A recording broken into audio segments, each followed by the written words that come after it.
OpenAI just unveiled its next-generation model, GPT-5.6. There are three of them: Sol, the flagship that tackles the hardest problems; Terra, the balanced workhorse; and Luna, the fast and cheap one.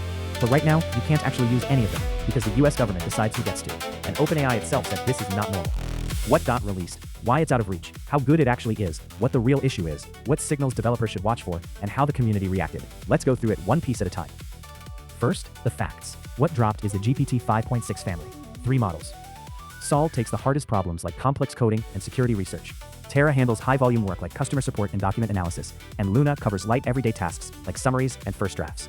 But for now, it's open to a handful of partners only, and only through the API and Codex. Roughly 20 organizations have access.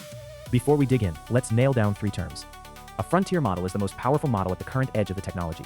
Gated access means locking the model away, so not just anyone can use it, and here, the government holds that key. Token efficiency is the ability to do the same work with fewer tokens, which simply means it costs less. So why is it out of reach? This preview was restricted at the direction of the US government.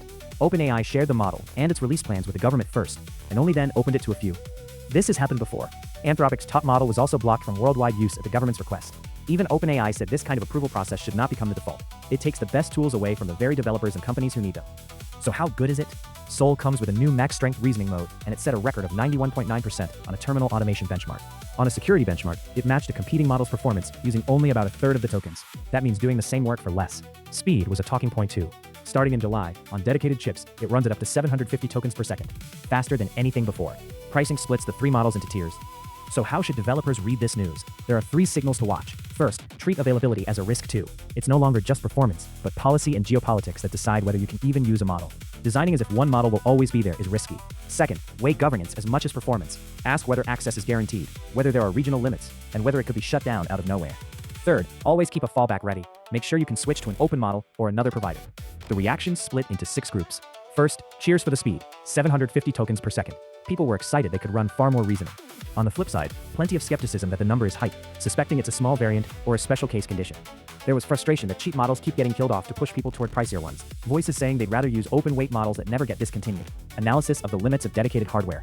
And doubts over whether this is really a frontier model at all. Here's the wrap. What this is really about isn't a performance race over who's faster. It's a signal that frontier AI has crossed into the realm of politics and policy. So don't look at performance alone. Ask whether you can really use the model, and treat availability as a design variable. That's how you avoid being jerked around by the current. That was today's DeepPulse. The owner of the tool may change, but your workflow can stay in your hands. See you next Pulse.